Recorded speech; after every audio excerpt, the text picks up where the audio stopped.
the European Union has set itself on a collision course with Hungary and Poland, after announcing plans which could see states betraying EU values subject to financial penalties.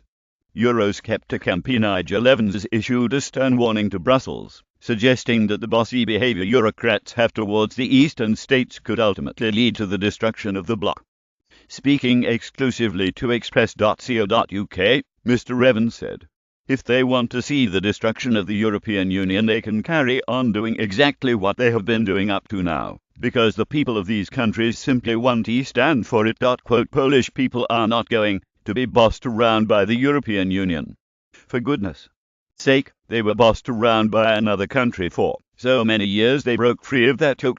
Earlier this week, European Commissioner boss Jean-Claude Juncker announced plans to link the bloc's next 7-year budget with the political health of member states, with Eurocrats making judgments about whether they have an effective judicial system in place. JetU News: Poland and Hungary have clashed horns with the EU due to laws allegedly limiting democracy in recent years. Poland, under the leadership of President Andrzej Duda, has attracted the criticism of the EU for ratifying laws perceived as weakening judicial checks and balances. The EU Parliament further exacerbated the already conflictual relationship with Poland by backing a resolution supporting the European Commission's decision to trigger Article 7 against Poland's constitutional reforms. This is a process which can, in theory, result in countries being stripped of their voting rights. Hungary's leader Viktor Orban also clashed horns with Brussels echelons after facing accusations of cracking down on the free press. Mr. Evans continued, "The Hungarians are exactly the same.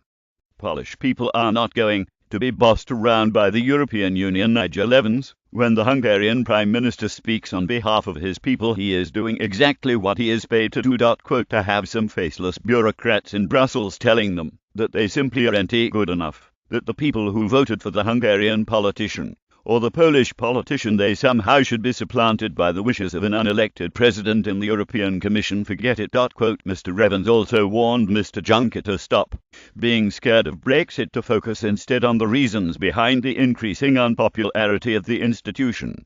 He added, "I understand that the European Union are scared that if it is a great success for the United Kingdom, then other countries may wish to follow suit." If I were President Juncker, I would look at the reason why it is that other countries are so unhappy with the European Union.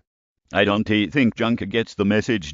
They should understand why it is that so many people are unhappy with the way the European Union is running itself.